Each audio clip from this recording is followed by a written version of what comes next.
Right. So I had all kinds of people asking me, are you going to be watching Stargirl when it comes out on the DC website? And I was like, no, because I'm Canadian, and I can't watch anything from the DC streaming website. But then, last week, I was like, well, maybe I will.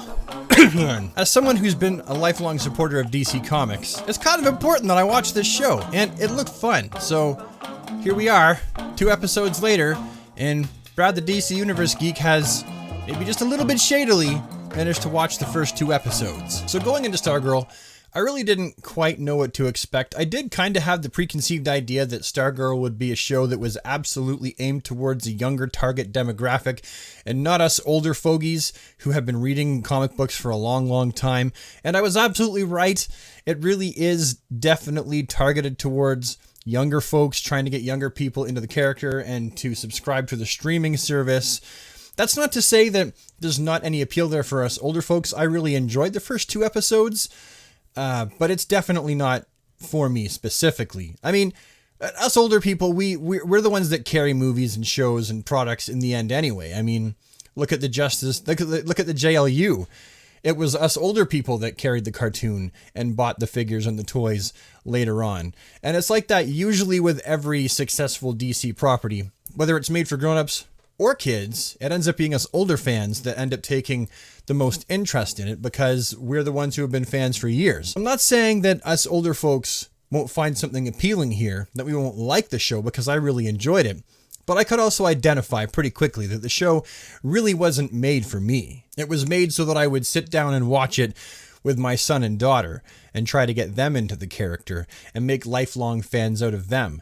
Because the pacings of the story, the things that happen, the point of view that we have of this character, the fact that it follows around Breck Basinger's Courtney Whitmore, Stargirl, and she's the main character, well, automatically she is relatable to a younger audience off the bat in the same way that Superboy and Supergirl and Robin were created to be relatable to a younger audience.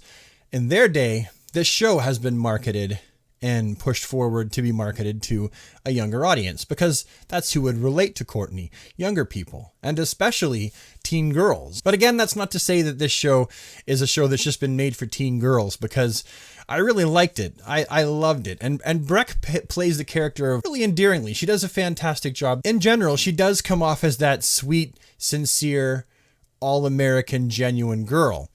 So she is definitely believable in the role. And she looks fantastic in the Stargirl suit, BTW, I must say, which, oddly enough, she actually made from the remnants of the dead Starman, his suit. And when he wore it, I'm just going to say it, for all of us that have seen it, I'm not sure how DC got away with not getting in trouble for having Starman look like an off-brand Captain America, but they didn't get in trouble for it. She made her suit out of the remnants of his suit. You'll notice that I'm leaving out lots and lots of stuff. It's because I want you to watch it for yourself. I'm trying to tell you how I felt about it, give you little points, and then possibly even entice you into watching it yourself without ruining it for you. Another point that makes it completely obvious that they're appealing to a younger demographic with this show is the fact that in the beginning, we see the demise of the remaining living members of the JSA at the hands of the Injustice Society, most of which have died off screen before we even get to that part in the show. We do manage to see Dr. Midnight and we see Hourman. We see them in their live action roles, but really the show isn't about them. The show is about Courtney Whitmore. It's about Stargirl and Stripe, which is her father figure that is living with her currently, with her and her mom. And they pick up from California and move all the way to Blue Valley, Nebraska, because, well, plot points. Spoilers! But it's here in Blue Valley, Nebraska, that we end up meeting some of the characters right in the first episode who will end up becoming some of the longtime characters in the show, people who will remain as cast characters, and characters that we've known for so long, like Wildcat and Jay Garrick Flash and Sandman.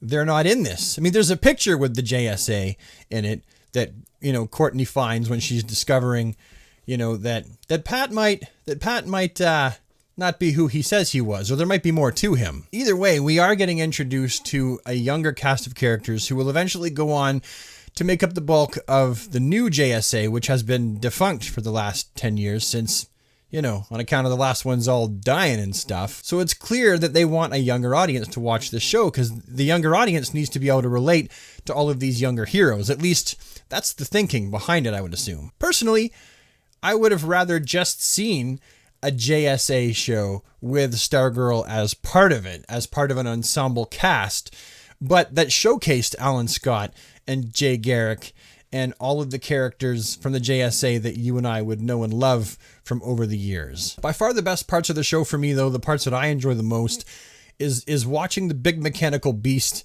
in action. We do see inside the suit a lot. We get to see Luke Wilson inside the suit, not just outside the suit.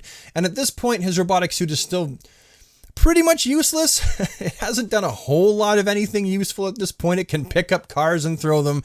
But Luke is still fine-tuning the suit, which he made out of, you know, spare car parts.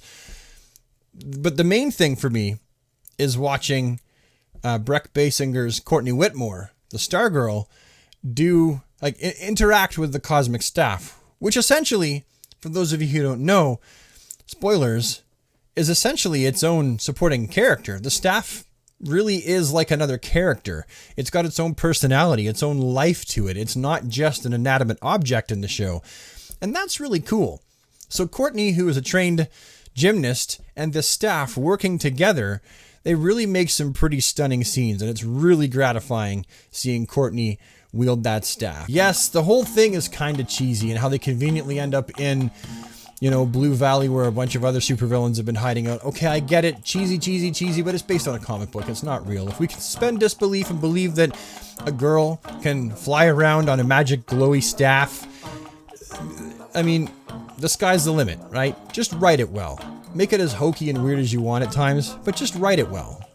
And it'll be entertaining, and I think we can suspend that disbelief and just enjoy what we're watching. At least I know I can. I'm interested to know what you thought, though. Did you watch the first and second episode of Stargirl? Did you like it? Didn't you like it? Leave it down in the comments section below. If it's your first time here, then I invite you on behalf of the rest of the Super Friends to subscribe to the channel. See, I feel... to subscribe to the channel and become a member of the DC Squad. There, I got it out. And I will see you at the next one. Have a DC day, everybody, and take care.